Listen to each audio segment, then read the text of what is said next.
Ladies and gentlemen, our next program will begin shortly. Please kindly take your seats and switch your phones to silent mode. Thank you for your cooperation.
Hello everyone, welcome back. We will now proceed with program session 1. But before we begin, I'd like to remind everyone that the presentation time for each speaker is 25 minutes plus another 5 minutes for Q&A. So please be mindful of the time. Thank you for your cooperation. So now we're going to welcome our session host for program session 1. We'd like to invite Dr. Song Yan from National Chiayi University. Let's give her a warm welcome. Thank you, host. 大家希望就是刚刚有好好的享用这个点心跟午茶。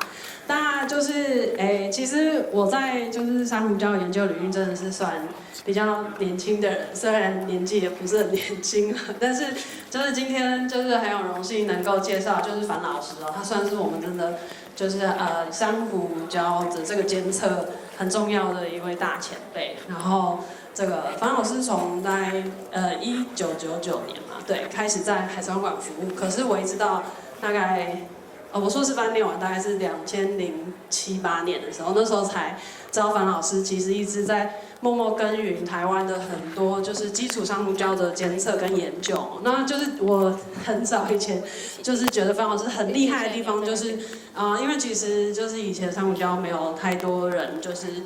应该是说什么？就是因为要研究这些珊瑚的繁殖跟生殖，其实是一件很困难的事情。那樊老师就一直默默的在这个领域耕耘，然后近年内也非常积极在做，就是珊瑚复育啊，然后并且尝试着用更好的方法，能够就是让珊瑚在水缸生长的时候可以长得更好。那移植去野外的时候，也希望它们这个生存率也很高哈。那今天樊老师就要带给我们，就是他在这个过去台湾研究的这一段珊瑚礁的。就是不管是生态、生殖，还有它复育的一些过程跟成果。那我们欢迎樊老师，谢谢。好。好 ，OK。Hello. Good afternoon. Okay. It's my great pleasure to give a talk to share our knowledge and experiments on the ecology, conservation, and restoration of corals in Taiwan. Will it better? Yes, thank you. Okay, so I'm Tony Fan. I have been working in NMBA for 26 years already. So here shows our national aquarium from the looks from the sea. So it's a window between land and the sea, to promote people understand and help to protect the ocean. Okay, so we know coral reefs is the most productive, beautiful, diverse, and dynamic marine ecosystem. So based on this ecosystem services paper, the highest value derived actually from coral reefs. So actually, Delta Electronic Foundation, they have very smart, wise decision invest on coral reefs. Okay. Unfortunately, coral reef also the most vulnerable globally threatened and declining ecosystem. So the global coral cover decreased from 60% in 1990 to 20 in 28. Actually, healthy coral reefs should be dominated by hard corals, okay? Because influenced by the local human activity, like overfishing, sedimentation, eutrophication, over-tourism, and then recently, more and more serious, the global climate change, like the marine heat wave and the strong typhoon, more and more coral reefs are degraded. Okay, so here shows the global stony coral biodiversity map. Taiwan is here. So we have around 300 coral species around Taiwan. So similar to the coral biodiversity in Great Barrier Reef. So we have more than 300 stony coral species, more than 50 species for each of the soft coral and the Gorgonian corals. Then based on these articles, the economical value of coral reefs in Taiwan is US dollar 290,000 per square kilometer. And the largest one in Dongsha here. Then second one, second largest in Penghu. Then Taidong in the eastern coast. And then Pingdong and New Taipei City in northern Taiwan.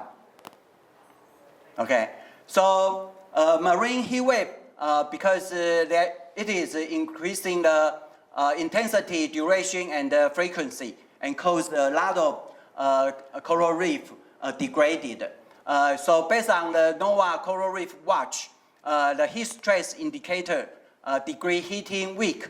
If higher than 4, significant coral bleaching is likely occurred. Higher than 8, so widespread bleaching and mortality. So in 1987, so in southern Taiwan, actually it is 4. So there is a mass coral bleaching occurred here. But you should pay attention for the past 6 years, from 2020 to 2026. Every 2 years, we have a big event, coral bleaching. And in 2024, the degree heating weeks up to 22. So this became a very serious threat globally. Okay, so in Taiwan, we are here, Kenting National Park. It's the first national park since 1984. Then in Dongsha Marine National Park, and also South Penghu Marine National Park. These are the 3 national parks with well-developed coral reefs. Okay, and in 2018, the government established the Ocean Affairs Council and also Ocean Conservation Administration. That make a big difference for the ocean conservation in Taiwan. So we got a project conduct the Taiwan-wide coral reef survey and monitoring in year 2021, 22, 23. So divided to 7 regions: northern, eastern, Green Island, Orchid Island, southern Taiwan, Kenting, and Xiaoliuqiu and Penghu. So totally 42 sites, and 2 depths per site. Then we use the CoralNet to do the image analysis. So here shows the results in 2022. So based on coral cover percentage, 0 to 10, 10 to 30, 30 to 50, higher than 50. And also the coral algae ratio, 0, 0.1, 0.5, 1. So they divided to 4 categories: disabled or collapsed, degraded, stable, and healthy. So you can see around 2/3 of the reef site they are still stable and healthy. Majorly in the eastern area because much less the human activity and the land development there. And in the tropical area, they are higher generic richness. So averagely in Taiwan, the hard coral coverage around 30. But if we compare to 1980s, in southern Taiwan, the coral cover is 15, dropped to 30% recently. Then 小琉球, it's the coral reef island. In 1980s, it's the highest coral coverage, around 60. Now dropped to 30%. Okay. Then the Pingdong, the government start to conduct the coral restoration there. So actually, 小琉球 is here, and we conduct a very comprehensive survey and do some transplantation trial. Actually, we only find this seawall area with like a 20% coral cover and looks promising for coral nursery. It's very interesting. In the natural coral reefs, the hard coral cover only 10%. But on the seawall, you can see 25%, much higher. Yeah. So then we did some pilot study. So you see in 2021, we transplant Acropora. Then after 1 year, we clean up, this wave breaker because covered by the turf algae sedimentation, coral cannot grow there. But if we clean up, then we transplant coral flags. After 1 year, you can see they grow much larger, very successful. And also for the Posidophora verrucosa, Acropora digitifera, Acropora robusta. So here shows their survivorship. Most of them higher than 80%, and with a high growth rate also. Okay. Then because it is so successful, so we transplant the coral from this nursery to the seawall in the exposed area in here and also here. So for Acropora horrida, from 2022 to 2024, you can see they grow larger and fused together. And also for the Acropora robusta and Acropora muricata. So here, we also compare the coral from the local area. So the coral from the nursery, they have a similar performance as the local colonies. So also, most of them, the survivorship higher than 60% with a high growth rate also. Unfortunately, in 2024, as I show, it's the strongest marine heat wave, and we have several strong typhoons. So a lot of coral died, even in the natural reefs. But we learn from the successful case. For this Acropora robusta, so you can see 2021, we transplant them, then a lot of algae grow there. We need to clean it. But they grow larger and fused together. So in 2024, you can see most of them grow large and fused. Then we also outplant these corals to other sites, and they are also successful. So here, originally only this large colony, but after 3 years, much more. Okay, so this is the most successful case. This Acropora robusta, they can tolerate the marine heat wave and also typhoon. But the problem is the coral eating snail. We need to remove the snail. Okay, so Canteen, where we are, is a unique coral reef and a world-class research facility here. And so well-developed fringing coral reef around the island, and the nuclear power plant established, operated since 1981, and then Kenting National Park established, named NMBA. So the nuclear power plant provides a very special opportunity for conservation and for research. So in this inlet area, because of it's fully protected and with a strong current, so the fish has the highest density in Taiwan. And also, if we grow corals there, they grow much faster.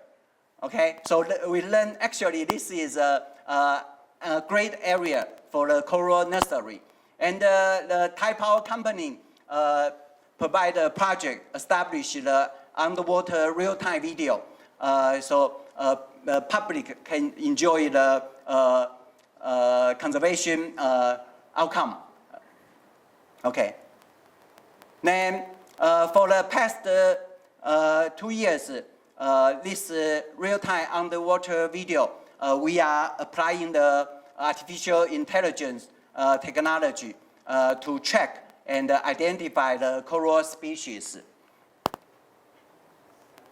Okay, then the most interesting site is outlet reef. So here in 1990, I dove here, very few coral, no fish. Then more and more coral grow, and if you dive there today, you see a lot of fish, big one.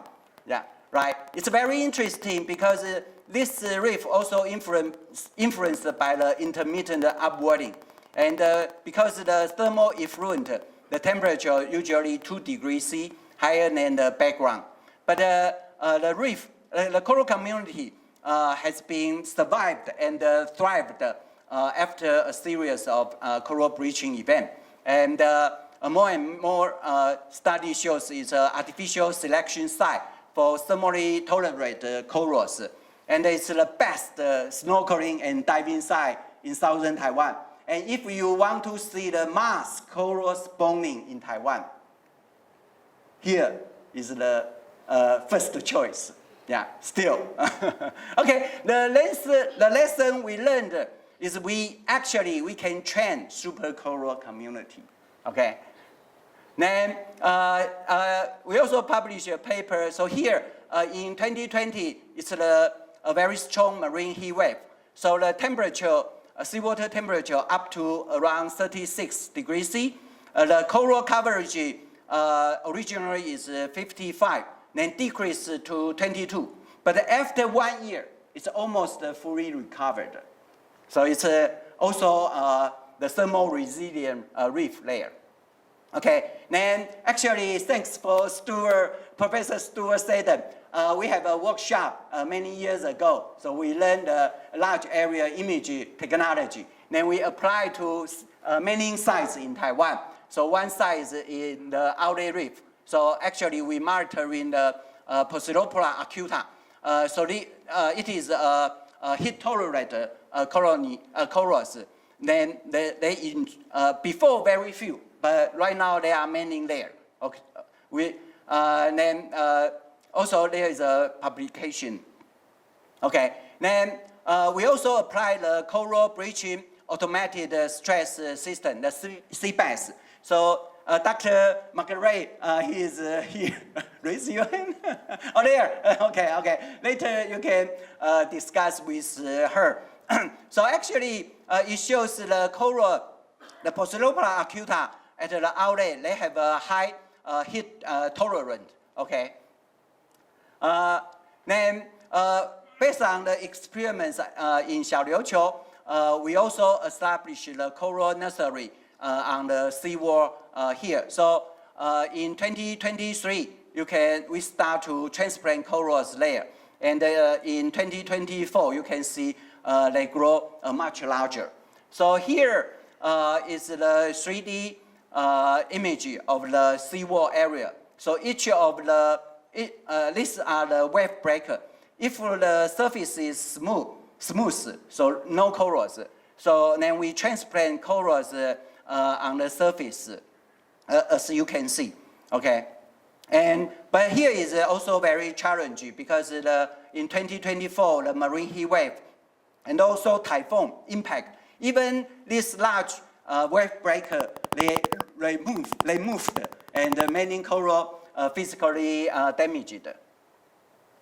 So, but coral, they also are very good with some life history trait.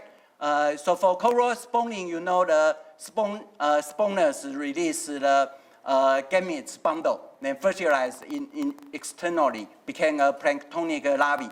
And some brooders, they release larvae, then they settled, became juvenile.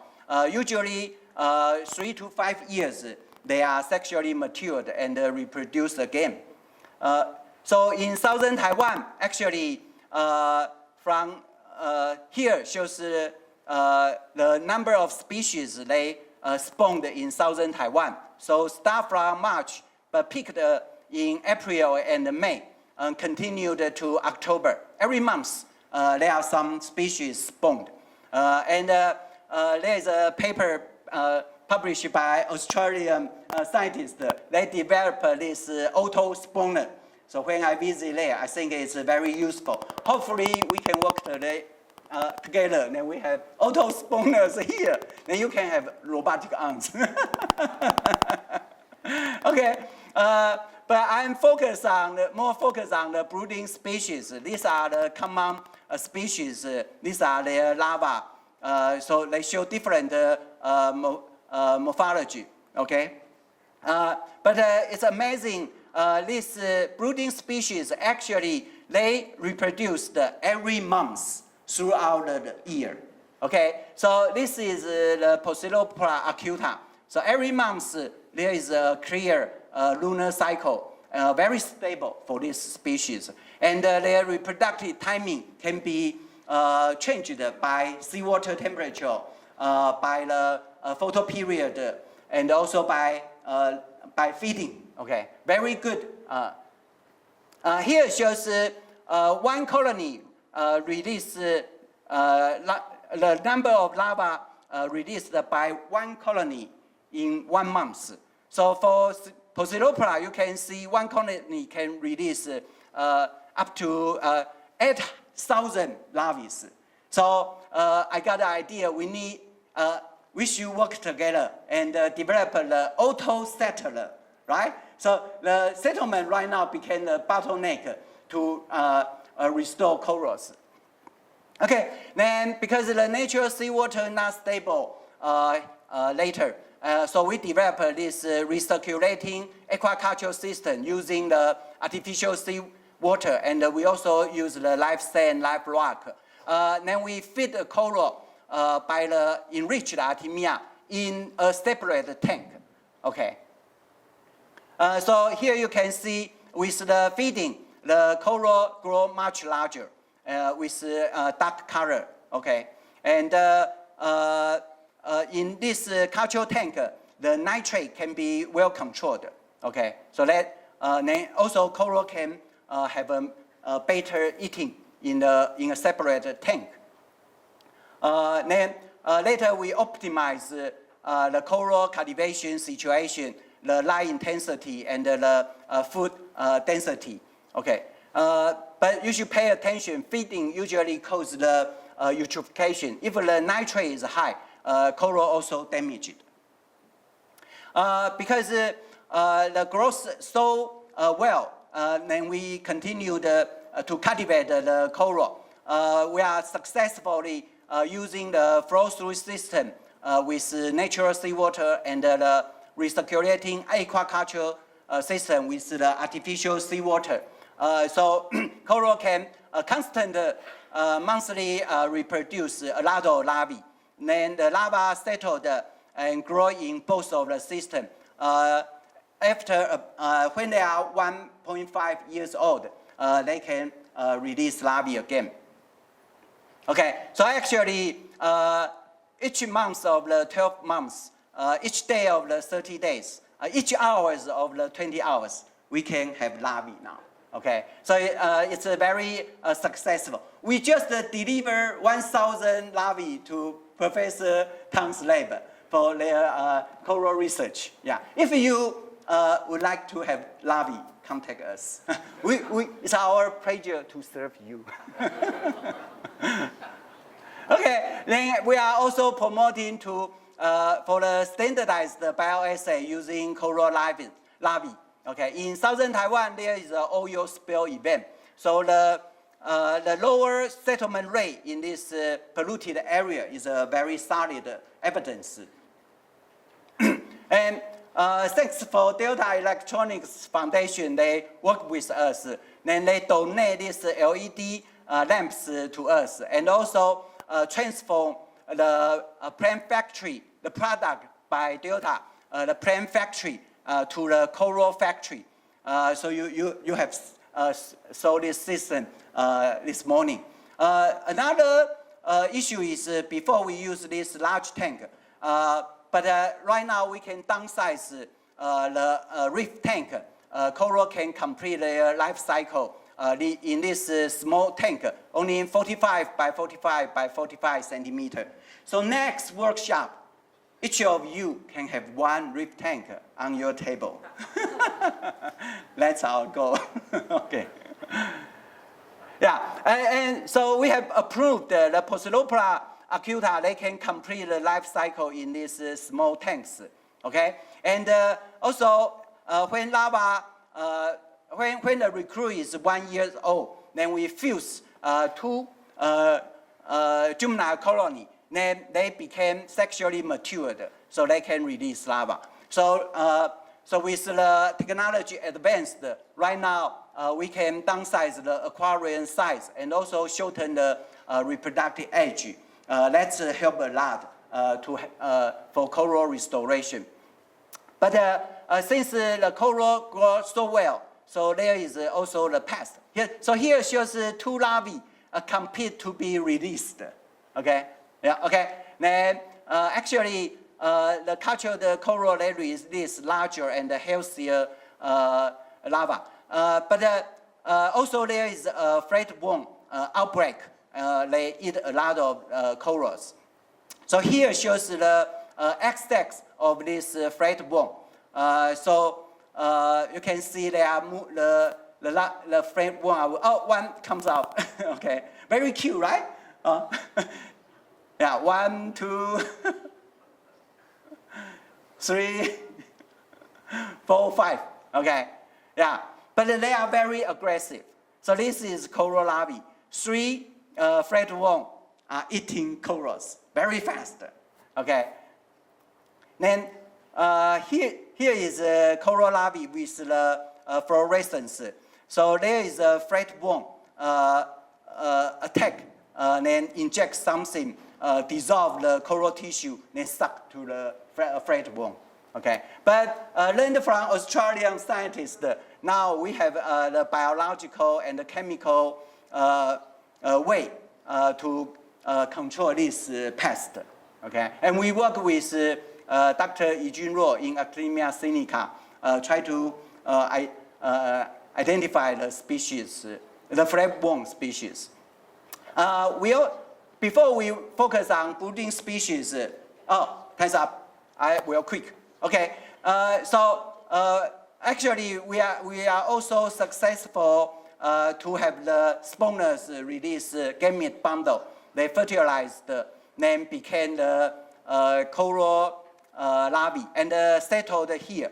And we work with Dr. Matt Gibson. And also there are many large Acropora coral in the inlet area. Okay, so here is the larvae of the Acropora millipora. Then we also learned from collaborated with Dr. Ian Inokos. So he developed these robotic arms. So that's why it is inspired us. So we have the robotic arm, and thanks for Delta Electronics. Actually, we also learned from Professor Madeleine Van Oppen. So they can expand the temperature tolerance of coral symbiotic algae. Okay, so we can apply to corals also. I'm very proud that we collaborated with Birch Aquarium. Then we got a coral reef ambassadors project in 2012, and then every year we can successfully lead Taiwanese students visit San Diego, Hawaii, Singapore, and then last year we visit more. and next month we will visit Australia again. Okay, and also thanks for Delta Electronics, they have the most people. They can conduct the coral reef monitoring, 2D, 3D, and also for coral restoration. So working with Delta Electronic Foundation, I think we are smarter, right? and greener. Together, we are building a world-class coral kingdom. And these are the mission we need to achieve. Thank you very much. 谢谢樊老师。那就是因为我们时间已经到，那我们开放一个问题询问，好不好？有没有就是观众来宾观众想要询问的？没有。I'm always here waiting for your question. 没错，樊老师。哦，有一位。OK。老师，我们知道你常在出水口潜水嘛，而且核三厂停了，那个水温是不是要降低？对。有没有打算监测或看法？这个看法 Yes.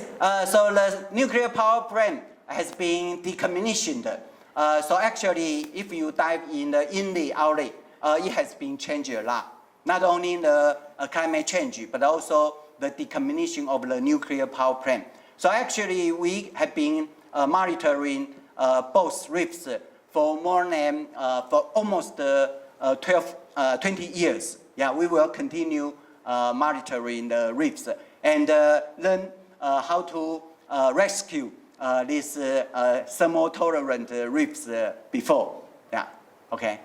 Yeah. Thank you very much. Okay. 谢谢樊老师。好。